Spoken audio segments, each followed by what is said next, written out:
তুলেছেন, অভিযোগটা অন্য দিক বলে দেখি একবার। পানীয় জলের দাবিতে এবার রাস্তায় বালতি কলসি রেখে বিক্ষোভ দেখাচ্ছেন গ্রামের মানুষ। পানীয় জলের দাবিতে ঘাটাল ব্লকে মনোহরপুর 2 নম্বর পঞ্চায়েত হরিসিংপুরের ঘটনা, এই ছবিও ধরা পড়েছে আমাদের ক্যামেরায়। সমস্যার কথা জানালেও সুরা না হয়, কার্যত তারা বিক্ষোভে নামতে বাধ্য হয়েছে, এ কথা বলছেন গ্রামবাসীরা।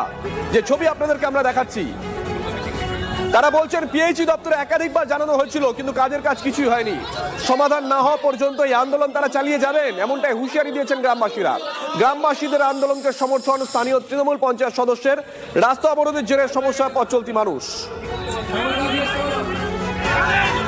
জল আমরা সারা মাসেই জল পাচ্ছি না, বছরে হয়তো 2-5 দিন জল পাই, তাও আবার 30 দিনের 15 দিন জল আসেনি।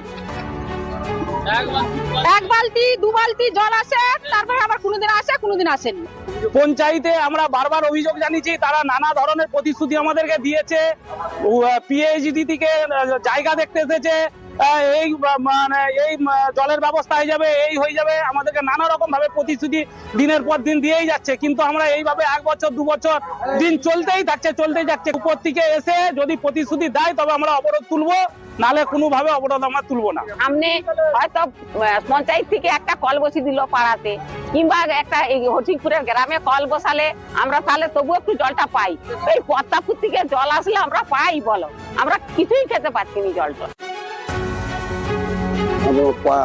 পথ অবরোধ করেছে, তো সেটা আমিও শুনেছি এবং আমি এসেছিলাম, তাদেরকে বলেছিলাম, কিন্তু তারা বলছে যে এখানে 3 বছর 4 বছর ধরে তোমার কথা শুনেছি, আর সম্ভব নয়, আমাদের পানীয় জলটার ব্যবস্থা করে দিন, তাহলে আমরা পথ অবরোধ করে দেবো।